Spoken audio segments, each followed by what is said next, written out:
आज के दौर की मिसाल ले लें, मुल्क पाकिस्तान की हालात को देख लें, क्या से क्या हो रहा है। और इस पर मैं एक आखिरी बात भी करके बात को खत्म करता हूं।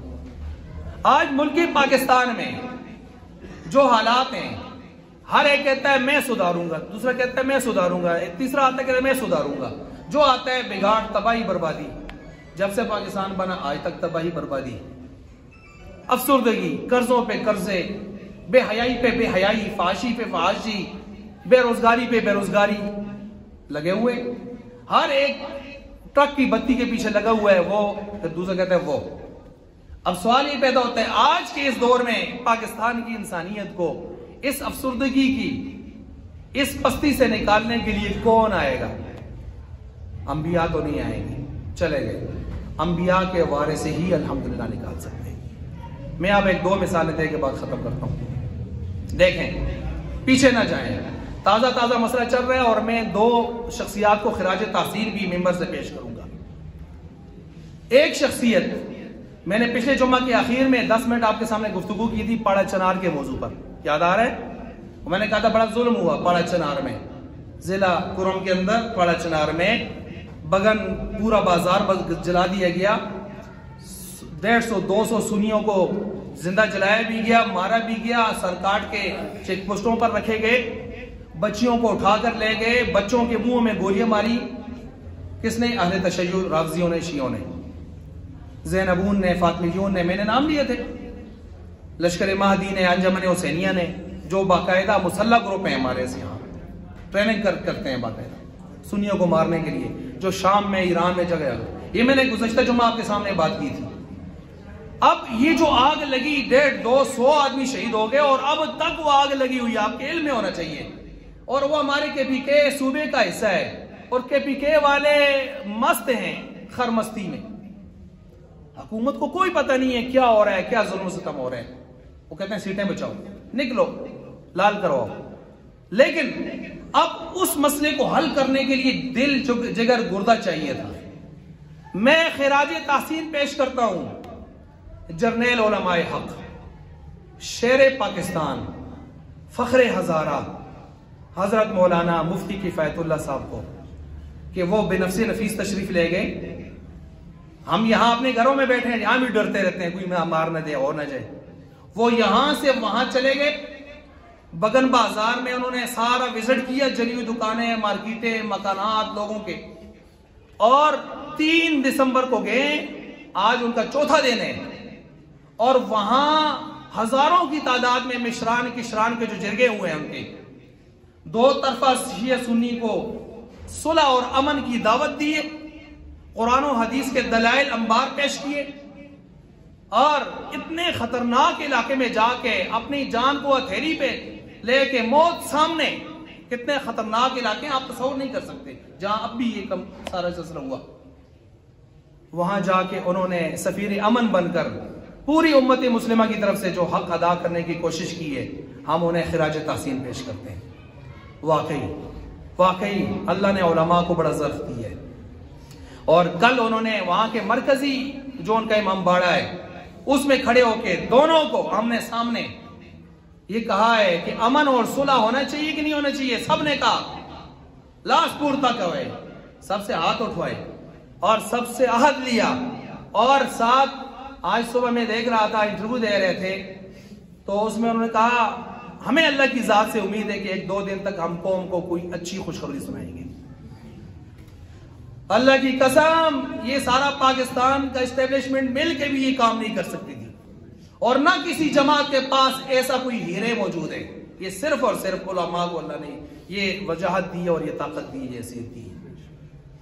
वो वहां अपनी जान हथेली पे रख के सारे काम कर रहे हैं। और सुबह उन्होंने कहा हम खुशखबरी सुनाएंगे। तो एक ये जो जेली रिपोर्टर होते हैं, जेली साफी, जेली रिपोर्टर तो हर जगह होते हैं, तो उनमें से एक ने सवाल किया, उसने कहा अगर फर्ज कीजिए आप खुशखबरी सुनाने के हिसाब में न हुए तो फिर आपका अगला नया अमल क्या होगा? आप देखें सीधी सीधी तिली लानी है कि नहीं, यानी तुम फिर कोलसो, फिर मारसो, बदला गिनसो, फिर क्या होगा? तो मुफ्ती साहब है भाई, वो तो उनके सामने तो बड़े बड़े टिकते नहीं है, यूं उड़ा देते हैं। तो मुफ्ती साहब ने कहा हमारे सामने कोई गाड़ी खरीदनी हो, गाड़ी हो बड़ी महंगी, हमारी रेंज से ज्यादा हो, तो गाड़ी को हम लेना भी जरूरी हो तो फिर गाड़ी को हम अगर एक मरतबा न ले सकें तो किस्तों में लिया करते हैं। तो लिहाजा आप परेशान ना हो, हमारा मकसद है ही अमन और सुलह। अगर जल्दी से ना हो सका तो आगे चल के कर लेंगे, इंशाअल्लाह हो जाएगा। आप क्यों परेशान होते हैं? या माशाअल्लाह, क्या हजरत जवाबी हजरत की। तो हम खिराज तासीम पेश करते हैं, बहुत बड़ा कारनामा है इनका, वरना आप समझ नहीं पा रहे थे। अल्लाह ना करे कि ये एक शाम और इराक की फिजा बन रही थी, जो बशारुल असद को वहां से हमारे शाम के मुजाहिदीन ने दुम दबाकर भागने पर मजबूर किया है ना। अल्हम्दुलिल्लाह शाम फतह हो गया, हलफ फतह हो गया। आज वहां सीरिया, वहां मुजाहिदीन ने झंडे गाड़ लिए हैं, और वो जो जुल्म और तशद्दुद और बर्बरियत आने वाला बशारुल असद और उसकी गंदी मलेशियाई फौज थी, अल्लाह ने उनको पसपा कर दिया है, उनको गर्क कर दिया, तबाह कर दिया है। यकीन जाने उनकी वीडियो में जो मेरी नजर से कई गुजरी थी, इंसानों पर ऐसा जुल्म करते थे, मुसलमानों पर, सुन्नियों पर, आप तस्वर नहीं कर सकते। कई दिन अगर आप वीडियो देख लें एक भी, आपको कई दिनों तो आपको नींद ना आए, क्योंकि नींद उड़ जाए। अल्लाह ने वहां भी फतह दे दी, यहाँ भी। तो दूसरा जो कारनामा है वो कायदे मिल्लत इस्लामिया का है कि मदारिस रजिस्ट्रेशन के हवाले से बात चली थी, और मदारिस रजिस्ट्रेशन ये 1860 का जो सोसाइटी एक्ट है उसके तहत ये भी रजिस्ट्रेशन की होती है, जैसे स्कूल कॉलेजेस वगैरह की, तो इसकी भी होती है। लेकिन इन्होंने एक बहुत ही ज्यादा सुतेली माँ वाला सलूक कर रखा था एक अरसा से। उसमें ये था कि ये अकाउंट नहीं खोल सकते, उसमें ये था कि आप रजिस्ट्रेशन नहीं करवा सकते, अच्छा उसमें ये था नए मदारिस को हम कबूल नहीं करेंगे, उसमें बहुत सारी बातें थी। उनमें ये था कि छुट्टियां हमारी तरह क्यों नहीं करते, 2.5 महीने 3 महीने छुट्टियां, फिर पढ़ उनके तो 2.5 महीने 6 महीने छुट्टियां करते होते, फिर जंगा को आंधा किए, तो इसलिए ये क्यों नहीं करते। फिर इसके अलावा वो उन्होंने क्या किया होता, सारे स्कूल जितने एजुकेशन के इदारे हैं ये सब रजिस्टर हैं आपके विफाकी वजीर तालीम के मातहत, और मदारिस को इन्होंने सुतेली माँ का सलूक करते हुए वजारत दाखिला के तहत रजिस्टर करने का कहा हुआ था, बल्कि किया हुआ था। और वजारत दाखिला के नीचे डालने का क्या मतलब है, वजारत दाखिला की तरफ से फिर क्या होता था, हर महीने में आए जी स्पेशल ब्रांच था, मुझको डेटा दो जी कितने उस्ताद हैं, कितने शागिर्द हैं, अच्छा जी कुछ चलते हैं लंगर, मैं आया जी IB दा, मैं आया ISI दा, मैं फलां का आया, मैं फलां का आया। हम भी तंग हो गए थे, हर 2 महीने 3 महीने के बाद कोई आ जाता, मैं पेशोरों आया, मैं लोहरों आया, मैं वजारत दाखिला को आया, और खुदा दे बंदे तुझे कितनी भी रिकॉर्ड खट सुतो तुझे, ये तंग कर रखा था मतलब। तो ये अल्हम्दुलिल्लाह कोशिश करके उन्होंने पीछे जो 26वीं तरमीम थी उसमें इसको डाला था, पास करवाया था। ऐवान उससे असेंबली से भी पास हुआ है, सेनेट से भी। अब जो है सदर के पास दस्तखत किया था, सदर पर ऊपर से दबाव चल रहा है, जैसे चला आ रहा होता है हमेशा। उसने एतराज लगा के वापस किया है, और कायदे मिल्लत इस्लामी ने कहा है तो उससे करके छोड़ से इंशाअल्लाह खैर की।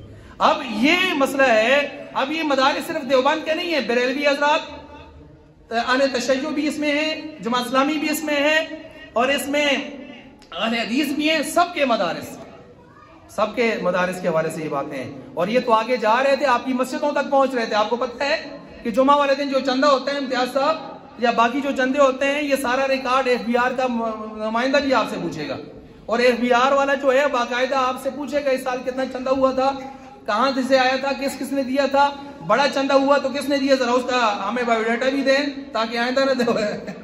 ये सारे काम अब मंडी पे जाके दे ना, FBR वाले बैठते नहीं बैठते मंडी पे, ये जो माल मंडी होती है उधर से जानवर खरीदते हैं, मंडी वाले अपने पैसे लेते हैं, FBR वाला तो इधर आना। तो ये अल्हम्दुलिल्लाह मदारिस के हवाले से उलमा ने कोशिशें की, कायदे मिल्लत इस्लामी मौलाना फजल रहमान साहब, अल्लाह ताला जो भी ये हमारे बड़े हैं इन्होंने कोशिशें की। बाकी छोड़े सारी बातें, मजहब के लिए कौन करामद है, इंसानी हमदर्दी कौन रखता है, आज पड़ा चनार की आग बुझाने के लिए कौन गया हुआ है, अपनी जान को हथेली पे रखे। अल्लाह ताला इन उलमा का साया हमेशा हम सरों के ऊपर बुलंद रखे, कायम रखे, दायम रखे, और अल्लाह इनकी इज्जतों में और ज्यादा इजाफा फरमाए, और हम सबको भी शऊर नसीब फरमाए। वाखिर दावना।